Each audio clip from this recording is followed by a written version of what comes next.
Okay, welcome to lesson 2 of Introduction to Psychology. I am Wisdom, your host and tutor on the channel. I hope today's lesson will be useful to you. The focus of today is on these four objectives: to explore the history of psychology, to evaluate some important milestones in the early development of psychology, to discuss some key pioneers in the early development of psychology, and to discuss some of the major schools or systems of thought in psychology. So we hope to achieve these objectives at the end of today's lesson. Now, as we mentioned in lesson 1, psychology is said to have a very long past but a short history. And this is attributed to a man called Hermann Ebbinghaus. And at this point, if you have not listened or watched the first lesson, I would encourage you to do so uh, after this or even before coming back to lesson 2. You find the link in the card above. So the history of psychology is said to be short, though it has a long past, because as we mentioned earlier, the development of psychology as a science, the point where we are able to say psychology is a science, didn't start for as long as the whole philosophy ideas of understanding human behavior had existed. So in time past, in the long past, in times where we cannot even place any timeline on, people were interested in understanding the human mind and behavior as a whole. And so all the ancient times, the whole thought or urge to understand human mind and human behavior had always existed. However, the development of psychology and forming it as a science of mind and behavior is not so long. And psychology as a discipline is barely about 100 years old in terms of psychology as a science. And we explain why we say psychology is a science in the previous lesson. Now, when we trace the history of psychology, it goes back into ancient, Greek philosophers and other philosophers who made significant contributions to our understanding of behavior. And we can begin from Plato, although there are others, Socrates and all that we could talk about. But we'll begin from Plato, um, and you find the dates of their, lifetime in the brackets here. So Plato's idea of human beings, having a certain psyche and what he refers to as a tripartite soul sets the tone for trying to understand the human mind and human behavior. And he mentioned that we have a certain soul or mind that helps to determine, our way of life or our behavior generally. And Plato divided the soul or the mind into three particular parts: the logisticon, timoedes, and then epithemeticon. This is not a philosophy lesson, but these are the three key um, parts that he divided the soul into. And the first one is the part of the tripartite soul that is concerned with logic and reasoning. So it's all about thinking, it's all about logical, procedures and rational thinking. And this part of the soul, he says that when that part is dominant, then you have these people that are wise and able to make decisions. And so people that have this part of their soul being dominant are the ones that should be in leadership, that should be governing and all that, because they are able to make the right decisions. So that's the first part, the logisticon. And the second part, which is the timoedes, is the part of the soul, the tripartite soul, that he says is concerned with more energy, in doing. So the spirited part of the three part soul. And this is the part of the tripartite soul that makes us to experience emotions and express emotions. And our desire to do good, our desire to take certain courses of action, the charisma of doing and all that is influenced or led by that part of the tripartite soul called the timoedes. So that is the part of us that causes us to experience our emotions and that desire to do something, to be recognized, to express passion and all other related charismatic art virtues. And uh, it's works in tandem with the first part, which is our sense of reasoning and judgment. Then the last part is the epithematicon. Epithematicon. And this part of the tripartite soul is the appetite part of the human person. And so this is the part of us that causes us to have appetite for food, appetite for this, a desire for uh, certain things, certain activities and all that. So that whole idea of the human soul or the human mind being divided into these three parts, sets the tone for trying to understand how the human mind works. Then we go to Aristotle. Aristotle and his major work in a book titled The Parasite, which means about the mind. And his proposal of the mind being the first entelechy, and meaning that the mind is the first bit of us that helps us to realize potential. And the primary reason for our existence and how we function is connected to the mind. So it's the first entelechy of human, existence. So his ideas in that particular work of his in trying to understand the mind also set the grounds for further discussions on trying to understand the mind and human behavior.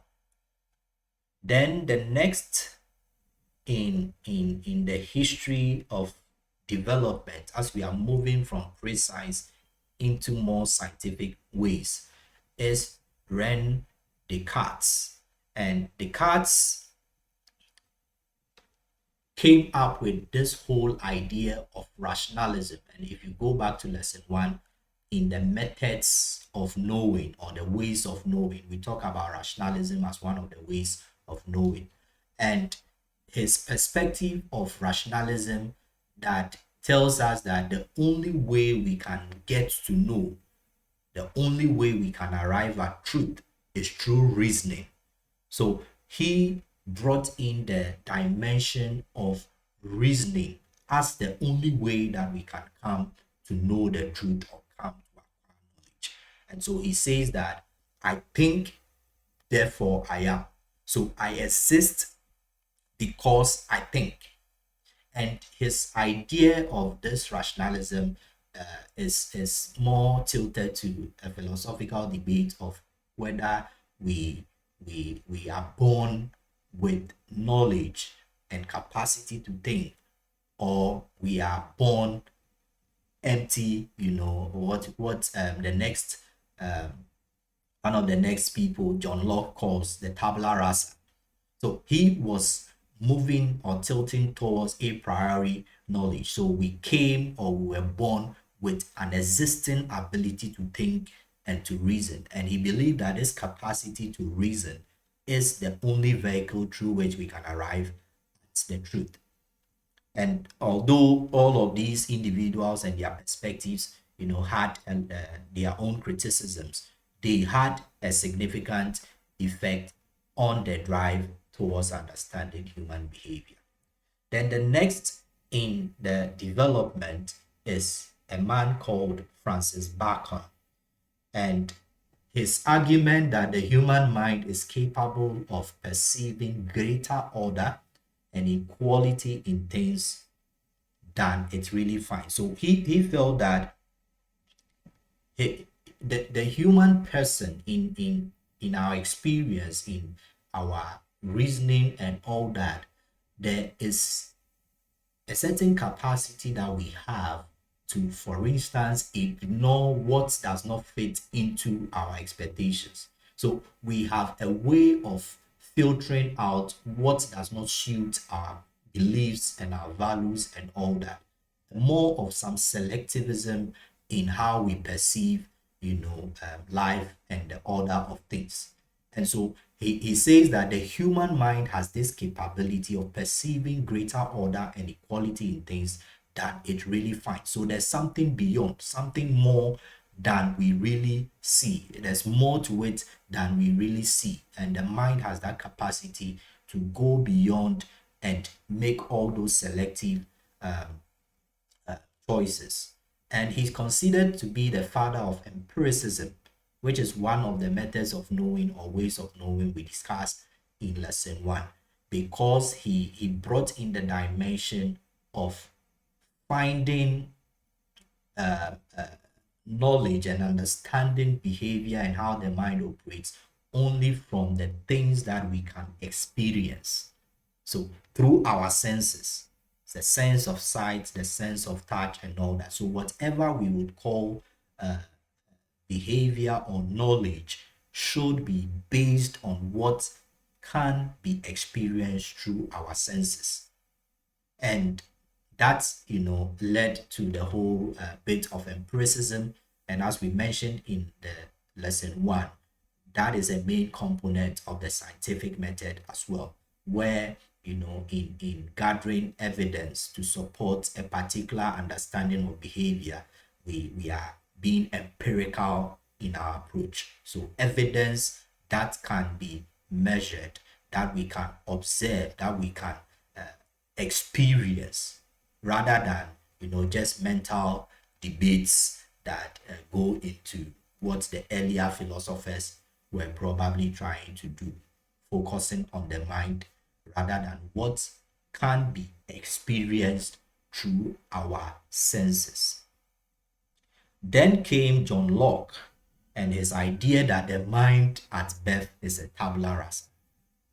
And it is on this blank slate or tabula rasa that our experiences begin to fill in. So our experiences write on this empty slate. So he comes from the post priori, dimension of knowledge, where he says that we are not born with the capacity to think, or we do not come with a pre-existing knowledge base or understanding of how the world works, or certain elements that would help us to survive the world. We come empty minded, dumb, nothing in the mind, and then as we experience our world, the experiences begin to shape our thoughts and how we survive the world. So his idea of human mind being a tabula rasa at birth was significant in contributing to the whole discussion and debates that led to more scientific approaches coming on. The next person in the timeline, the history of psychology we talk about is Wilhelm Wundt. And it is at this point that we are moving from the philosophical, dimensions to a more scientific approach to psychology. And Wilhelm Wundt, as we mentioned in the earlier lesson, is considered to be the father of psychology because he was the first person to establish an experimental psychology lab, and that was in the University of Leipzig in Germany, and that is in 1879. He established an experimental psychology lab where he started to study the human mind from a more scientific, empirical perspective. So he engaged his students, which included Titchener and a number of them, in in practical experiments. He was trying to bring in the whole bit of how pure science does experiments and tries to measure certain quantities and all that. His aim from his experimental lab was to bring that way of knowing into the field of psychology. And so he sets the tone for psychology as a science. And that is why he's considered the father of psychology. And he had some major ideas that his student Titchener, as we'll talk about in a moment, picked on and started a school called structuralism in psychology. So after Wundt and his major role in moving psychology from pre-science, philosophical, arrangements into a more experimental scientific approach, we have a man called Granville Stanley Hall, Jean Stanley Hall, as is usually put in the literature. Um, Granville Stanley Hall, and he was also one of the students of Wundt, and he was the first person to have established a psychology lab at Johns Hopkins University in 1883. So obviously, he picked up from what Wundt had done by establishing the first experimental psychology lab in Germany and also established one in the US. So the first formal US psychology lab was established by Stanley Hall, and he also did significant works in trying to experiment with the mind and behavior. And the activities they were engaged in primarily was such that they could quantify perception, for instance, how you perceive sound, how you perceive movement, how you perceive, so our perceptions and our sensations, how this can be quantified, and all that. Now, the next person we talk about in the timelines or in the rise of psychology is another of Wundt's students, Edward Titchener, and he was the founder of the first school of psychology called structuralism. Structuralism, and sometimes people would actually attribute structuralism to Wilhelm Wundt, but the one who actually founded the school of structuralism is his student Edward Titchener. He borrowed from the ideas of Wundt, and Wundt's main focus was on what he called voluntarism, and that was in his search to understand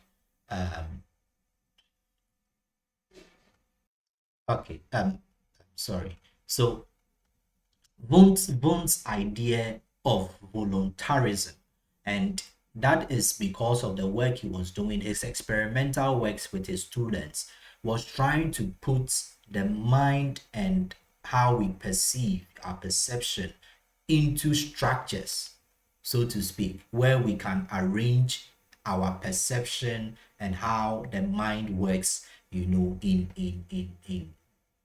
in basic and higher forms and all that. So just like how in science, in chemistry, and in other science related areas, you can put, certain elements into atoms and molecules, and certain basic elements, compounds, and all that. So that was what he was trying to do with studying the human mind and perception, sensation, and other related um, mental processes. And so Titchener built built on his Wundt's ideas of voluntarism, and he came up with the school of psychology called structuralism.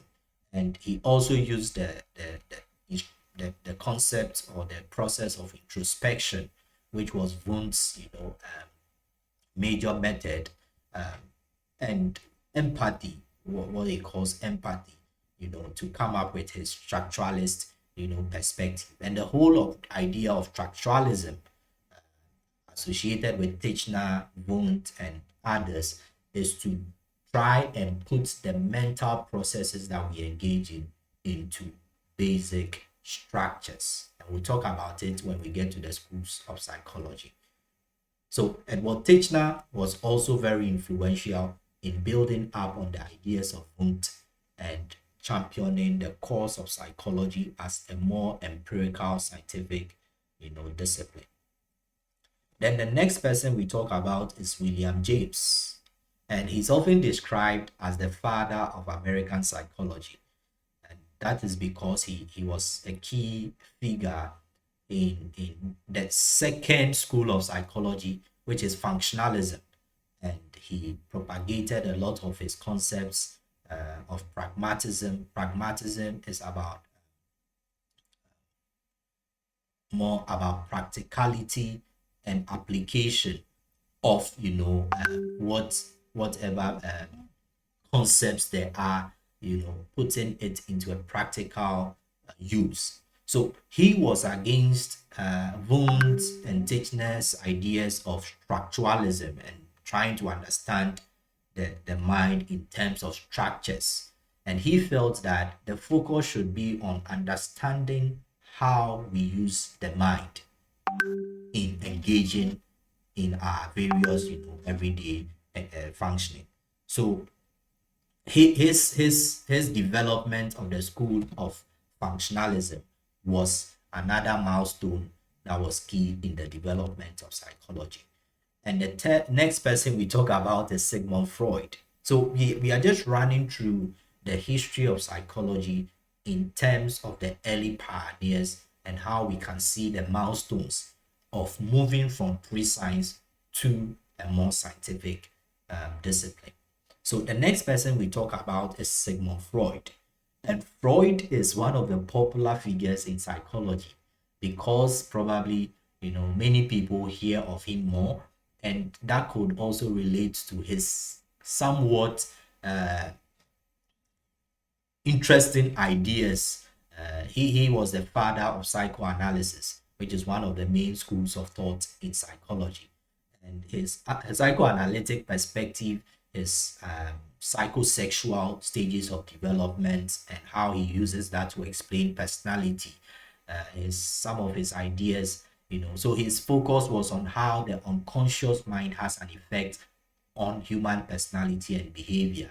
And so he tried to use various methods, including hypnosis, which is long gone as a way of understanding mental, disorders and all. So he used various methods to try to get into the unconscious mind, which he considered to be the larger part of what influences our personality and behavior later in life. And his focus was also on early childhood experiences because he felt that, especially between 0 to 5, the experiences we have, the memories we have, are stored in the unconscious mind, literally a larger chunk of it, and then it ends up affecting us and our personality. So he was one of the key figures and founding fathers of psychology, and he had his own critics, but he's a popular figure in psychology. Then the next person we talk about is a man called Ivan Pavlov. And Pavlov, he was more of a physician, and he was focused, on his experiments, with dogs. He was actually working on how, salivation works in dogs, how that dogs, salivate when presented with food, and the whole salivation process. That was his focus. And in experimenting this phenomenon, he came up with what we call the classical conditioning, as a behaviorist approach to understanding human behavior and personality. And maybe in later lessons, when we try to dig into behaviorism and their way of understanding personality, we'll talk more about it. But he was a key figure who influenced the development of a major school of psychology called behaviorism, due to his experiments and what he came up with as classical conditioning. The next person we talk about is J.B. Watson. And J.B. Watson was an American psychologist who developed or fathered the school of behaviorism. And so he is the one that championed the development of behaviorism as a school of psychology. And his experiments, and he was a radical behaviorist. He believed that personality is only shaped by the environment. So he didn't believe that, we should focus on the mental processes and all that. He thought that personality is only shaped by our interaction with the environment. So we are conditioned to behave in a particular way. And so if we want to change behavior, we should focus on how we can recondition or counter condition the behavior that had already been conditioned, through the environment. And he's best known for what we call the Little Albert experiment. And in that experiment, he tried to condition fear in a little boy called Little Albert in the literature. And we'll explore that further in a subsequent lesson. So he was a key figure in the development of psychology, particularly moving into a more experimental approach and trying to observe behavior that can be measured rather than things that we cannot measure. Then another behaviorist who was also instrumental in the development of psychology, one of the early pioneers, is B.F. Skinner. And he was also, of the opinion that our personality is shaped by the environment. So he came up with another form of conditioning. So Pavlov came up with classical conditioning, and he came up with what he calls the operant conditioning. So he says our personality is formed, behaviors are formed by how we operate within our environment. So as we are operating within our environment, we pick up certain behavioral patterns, and that becomes part of our personality. So his concept of operant conditioning was very key in the development of psychology, and his ideas of reinforcement and punishment and all that has been critical, especially in areas of education and other key areas. So this is just a pictorial view of these individuals, and it's interesting that all of them are men. And that is how the early development of psychology was focused on men and sidelined women. But we'll talk about some women that were key in the development of psychology. So we have Francis Bacon here, John Locke, Wilhelm Wundt, Stanley Hall, Titchener, William James, the famous Sigmund Freud, Ivan Pavlov, J.B. Watson, and B.F. Skinner. So these are some of the key figures, pioneers in the development of psychology from pre-science, the philosophy, dimension, philosophical arrangements into a more empirical scientific discipline. Okay, so we'll talk about some key pioneer women in psychology, and we would move into briefly look at the schools of psychology. So one of the key pioneer women in psychology is the daughter of Sigmund Freud. So she is usually not mentioned because the father probably overshadows her in the direction of psychology's history. But she was significant in developing the ideas of Sigmund Freud. And she came up with what we call the defense mechanism. So she structured the whole bit of defenses in relation to how the ego, in trying to resolve conflicts between the id and the super ego, which we'll talk about in a different lesson, uses defense mechanisms. And defense mechanisms have been a key part of the development of psychology, especially from the psychoanalytic perspectives. So she was significant in developing the ideas of his father Freud, and she was also key in child psychotherapy. So using psychoanalysis in helping children with emotional issues, mental health disorders, and all that. And one of the key people that learned under her is a man called Eric Erikson. And Erikson later, came up with his psychosocial stages of development, and how, so he was also what we call a new Freudian. So he believed in psychoanalysis, but not exactly the thoughts of Sigmund Freud and his sexual, issues. So Anna Freud was significant in child psychotherapy and influenced how, we are able to apply psychoanalytic ideas in helping children overcome trauma and all that. The next woman we talk about is Mary Within Calkins, and she has an interesting um, history. She was key in pioneering research on memory. So she came up with what is called the paired association learning, or paired association technique, basically related to recall and memory, related abilities.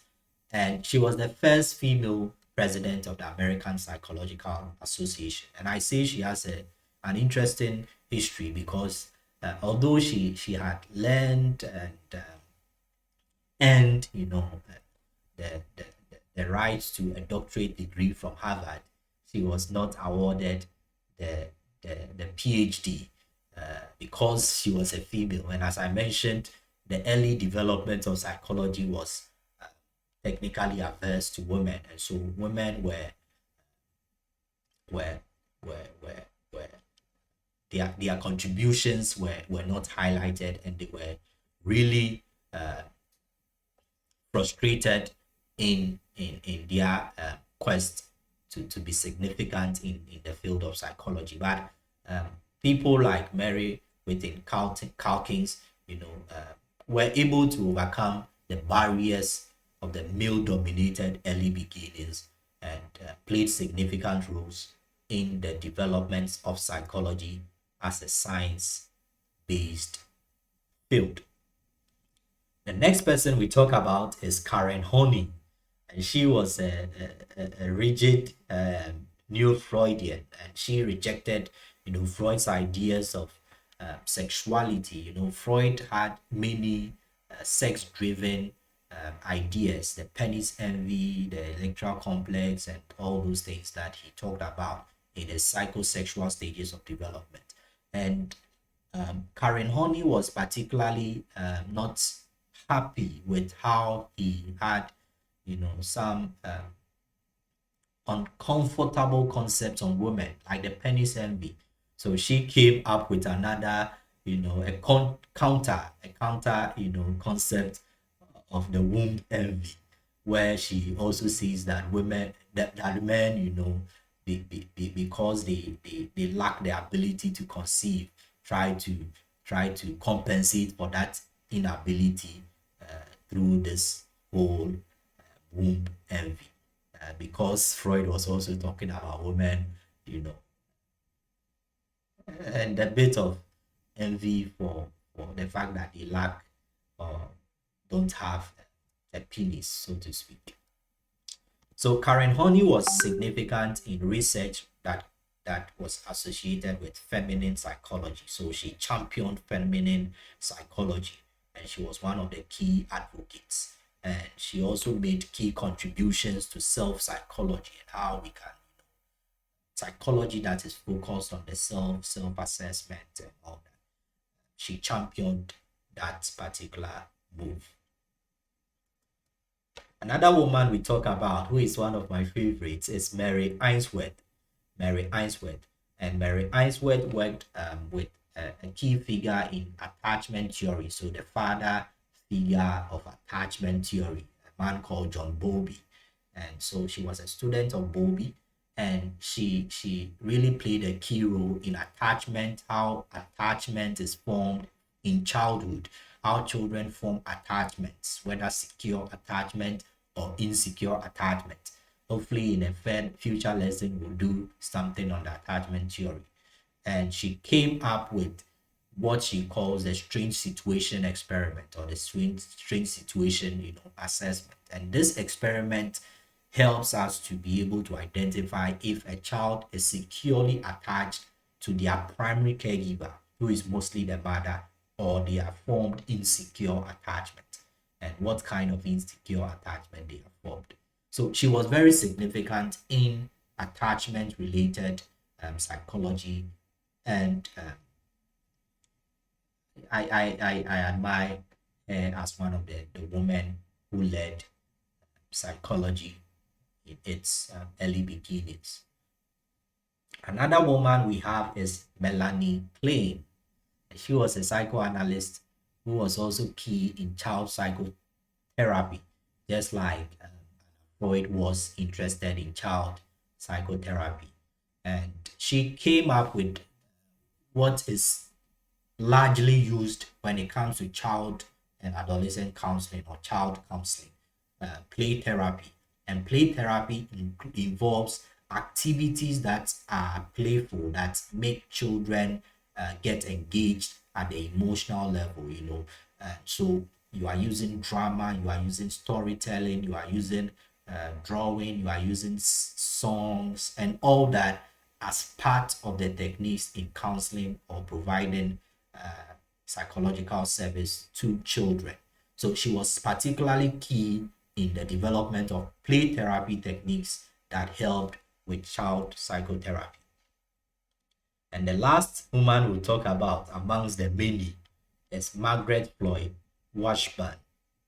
Margaret Floyd Washburn. And she was the first woman to be awarded a PhD in psychology. And well, she would have been the second if, Whitney Calkins was awarded a PhD that she so much deserved. But since she was not awarded a PhD by Harvard, Margaret, Floyd became the first woman to have been awarded a PhD in psychology in 1894. And she was also the second female president of the APA. So Calkins was the first female president of the APA, and then Washburn became the second female president that the APA ever had. APA stands for American Psychological Association. And she played a key role in experimental psychology, particularly with animal cognition and relating that to human behavior, sensation and perception, and what she calls the motor theory of cognition, how movement affects our thinking and sensation and all that. So she was significant in experimental psychology, particularly using experimental methods with animal cognition, and using that to inform the understanding of human behavior and perception. So this is just a picture of these key women that we've looked at. There are many others, but I just wanted to focus on these 6. So we have Anna Freud, Mary Whitton, Karen Horney, Mary Ainsworth, Melanie Klein, and then Margaret Floyd Washburn. Okay, so we'll end with the last component of today's lesson. And this channel is for tutorials that are targeted at giving a good understanding of the topics. It's not a quick, fast, topic treatment, channel where you just use some 3 minutes to quickly give an overview. I want it to be as insightful and educative as possible so that if you go through the lesson, it can help you in understanding the topics that you have done or you are doing if you are in a psychology major, whether at the undergrad level or diploma level or whatever discipline you are in and probably taking courses in psychology. So the last thing we talk about is the major early schools of psychology because many others have come up with different systems and schools, but we just want to focus on the early ones and the ones that have still maintained their stand over time. The first one, which we earlier reported, was structuralism, uh, founded by Titchener. It was Titchener, one of Wundt's students, and it focused on conscious experience and the elements of the mind, as we mentioned. So Wundt and Titchener and his students were trying to put the mental processes into structures, put them into basic units as though it is chemistry, and those science related ways of putting elements or substances into structures. And they use introspection, which is a keen inward assessment. So you assess how you are feeling, how you are perceiving the activity or the particular behavior they are trying to measure. And they use that to study the structures of the human mind and how we can break down mental processes of consciousness into basic units. Then we have functionalism, but structuralism died over time, particularly after Edward Titchener died, because a number of different approaches came in and a lot of critiques came in that you can't, understand human behavior and the human mind by trying to work on breaking it down as though you are dealing with, molecules or science, pure science, chemistry related elements. So it was popular when Titchener was alive, but it died away once he passed on or he died. Then one school, as we mentioned earlier, that came to counter structuralism was William James's functionalism. And his focus on how organisms function in the environment. So how we function in our environment by using our mind and our mental capabilities or abilities, so our perceptual abilities, and how that helps us to relate with the environment. So he was looking at the mind in terms of its function rather than in terms of its structure. So if I take the pen, the structuralist would want to look at how we can break it down into basic elements and all that. But functionalism would try to look at what this pen can be used for and how it has been programmed for writing. So he was looking at the functioning component of the human mind. And he also used introspection, but his was to study the adaptive functions of mental processes and consciousness. How does the mind help us to function? What are the functions of the mental processes we engage in? The thinking, the perception, the sensations, and all that. How does it relate to our everyday functioning as individuals or human beings? Then another major school of psychology is psychoanalysis, and the main man, Sigmund Freud. And his focus was on the conscious mind, as we mentioned, and the impact of childhood memories or experiences on personality. So he thinks that if we want to understand human behavior, we should dig into the mind that cannot be assessed, immediately. So he divided the mind into three parts: the unconscious mind, the subconscious mind, and the conscious mind. in a different lesson, we'll delve into Sigmund Freud and psychoanalysis. But he said that we should focus on bringing out all those repressed memories that are in the conscious mind, and that would help to resolve challenges of behavior and mental disorders. And his original ideas included an emphasis on sexual drives, or urges, his focus on the libido and how, as we develop through the psychosexual stages, it moves from the oral to the anal to the phallic and all that he talks about. And he says that these sexual drives are the primary motivation for our personality or behavior. Psychoanalysis, as I mentioned, was criticized, and a number of people who were tilted towards Freud or were his students at some point began to draw away, including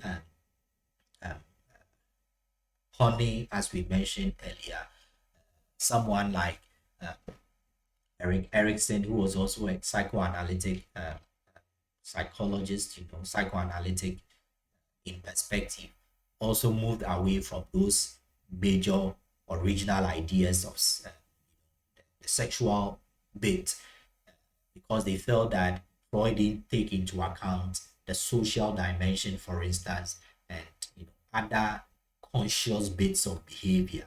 And so these individuals were called the new Freudians, the new Freudians. So they moved away from Freud's original ideas or modified some of his ideas. So Erickson, for instance, was still interested in the ego, but he was focused on how, through developing specific virtues in his psychosocial stages of development, we develop ego strength and all that. We'll discuss that in a different lesson. Then the fourth we talk about is behaviorism by J.B. Watson, and we mentioned a bit of it earlier, and how individuals like Ivan Pavlov and B.F. Skinner and Edward Thorndike, they were all important in behaviorism. But J.B. Watson was the lead, and there's a popular quote associated with him where he says that give me a dozen children, so 12 infants, and then in my own world, within my own space and within my own rules, I'll train these individuals or these infants to become what I want them to become. So I'll paraphrase it. I can train them to become a doctor, a lawyer, a teacher, or even an armed robber, a thief, a beggar. Anything I want them to become, I can train them to become. So the behaviorist idea of the environmental conditioning, we are conditioned to have a certain personality or behave in a particular way, is typical of J.B. Watson and that quote of his. And they focus on only observable behavior. So they say that there's a stimulus, there's a response. And that is what leads to the behavior formation. So if it is fear, fear is conditioned. You experience this the first time, you experience it another time, then you are now conditioned to fear anytime you hear that particular sound, anytime you are passing through that particular route. And they believe that it's more scientific and empirical to study what we can observe rather than think about the mind that we cannot see. So he says we should focus on objective behavior that we can prove through experiments. And that is why he tried doing a lot of experiments to see how we condition individuals, so everything. So people that have a phobia, he believes they were conditioned, or the behaviorists believe it was conditioned. So we can change it by changing certain behaviors, certain conditioning processes, winding, so to speak, or reorienting the cycle of that conditioning.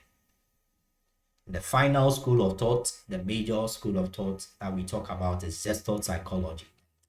I particularly find myself leaning to Gestalt ideas, and they focus on understanding the mind and human behavior in wholes rather than in parts. And in subsequent lesson, probably when we are discussing personality, we'll talk more about it. But there's this popular phrase that is associated with Gestalt psychology, that the whole is different from the sum of its parts, or the whole is greater than the sum of its parts. So they believe that, so unlike the structuralism that was looking at the human mind and behavior in terms of structures, putting it into elements, and the functionalist and all those things, we should look at human experience in the whole rather than trying to look at different aspects of behavior. Let's look at it within a context, because when we perceive in wholes rather than in individual elements. So that is the Gestalt school of psychology, and it was led by a man called Max Wertheimer. There were others, Gert Kofka and Wolfgang Kohler and other people, but Max Wertheimer was the major pioneer of the Gestalt school of psychology. So these are the five main schools of psychology I want to talk about in this lesson. There are others that have come out of these whole school of thought. I mentioned earlier the neo-Freudian. So the different dimension came the psychodynamic perspective, and it came out of the psychoanalytic perspective. You have the cognitive behavioral perspective, which is borrowing from the behaviorism and also cognitive psychology. So other systems have come in over time, and these are major schools of psychology when we look at the history and development of psychology. So this brings us to the end of lesson 2. I hope it has been useful and fruitful. I hope you'd find it something that helps in your understanding of psychology, whether as a student of psychology or as a friend of psychology. So back to our objectives for the lesson. We sought to explore the history of psychology, looking at important milestones in the early development of psychology, to discuss some key early pioneers in the development of psychology, and also discuss some of the major schools or systems of thought in psychology. I hope we've been able to achieve these objectives. Thank you, and see you in another lesson. Stay positive always.